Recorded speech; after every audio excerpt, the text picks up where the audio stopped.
ప్రజలకు నమస్కారం.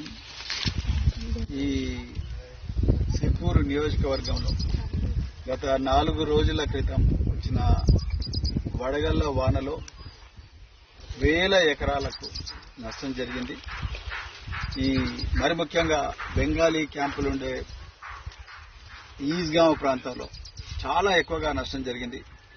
రైతులు మరి నెలల తరబడి శ్రమించి ఈ భూమిలో మొక్కజొన్న, అదేవిధంగా వరి, ఇంకా రకరకాల కూరగాయల పంటలు వేసిర్రు. అవన్నీ కూడా పూర్తిగా నాశనమైనాయి. ఈరోజు మనం ఈ క్యాంప్ నెంబర్ 8లో ఈ మొక్కజొన్న చేల్లో ఉన్నాము. ఇంకా ఇది పనికి రాకుండా పోయింది. ఇంతవరకు ఏ అధికారి కూడా వచ్చి ఈ నష్టపరిహారం ఎంతైంది, నష్టం ఎంతైంది, దానికి ఏ విధంగా పరిహారం ఇవ్వాలి, ప్రభుత్వం ఎంత ప్రకటిస్తుంది అనే విషయం మీద ఇంతవరకు ఎవరికి కూడా క్లారిటీ రాలేదు.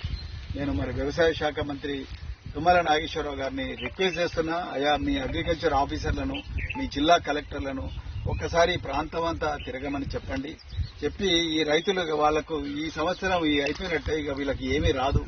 మరి ఇండ్లు కూడా చాలా వరకు కూడా డ్యామేజ్ అయినాయి. గత 3 రోజుల నుంచి ఈ ప్రాంతానికి కరెంటు లేదు.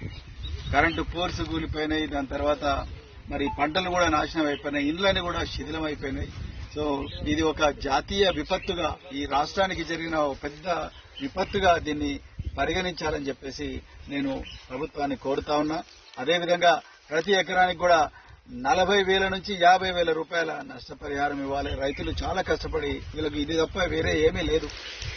మరి అందుకొరకు రైతులు నష్టపోయిన దాన్ని దృష్టిలో పెట్టుకుని తప్పకుండా వాళ్లకు 40,000 నుంచి 50,000 రూపాయల నష్టపరిహారం ఇవ్వాలి.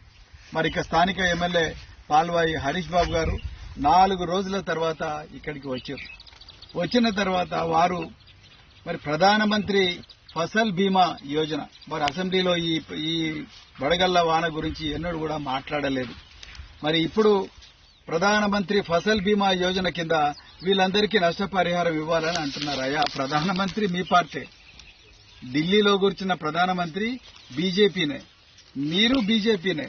ఇక మరి కొత్తగా ఇచ్చేదే ఉన్నది? మీరు డిమాండ్ చేసి ప్రభుత్వం నుంచి తీసుకురావాలి. ఇప్పటికే ఈ ప్రజలందరినీ కూడా, ఈ రైతులందరినీ కూడా ప్రధానమంత్రి ఫసల్ బీమా యోజన కింద మీరు రిజిస్టర్ చేసి ఉండాల్సింది.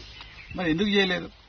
ఇప్పుడు కొత్తగా వచ్చి మళ్ళీ ఎవరిని డిమాండ్ చేస్తున్నారు? మీరు, మీ పార్టీ అధికారంలో కేంద్రంలో ఉన్నది, మీరు బీజేపీకి చెందిన ఎమ్మెల్యే, మరి మీరు తీసుకురండి. ఈ 1000 ఎకరాల పంట ఏదైతే నాశనమైందో ఆ రైతులందరికీ కూడా లాభమయ్యే విధంగా మీరు చూడండి. కేవలం ఏదో ఫోటోలు దిగడానికి వస్తే సరిపోదు. హరీష్ బాబు గారు, దయచేసి వీళ్ళందరికీ కూడా న్యాయం చేయాల్సిందిగా కోరుతా ఉన్నా. అదేవిధంగా ఎవరైనా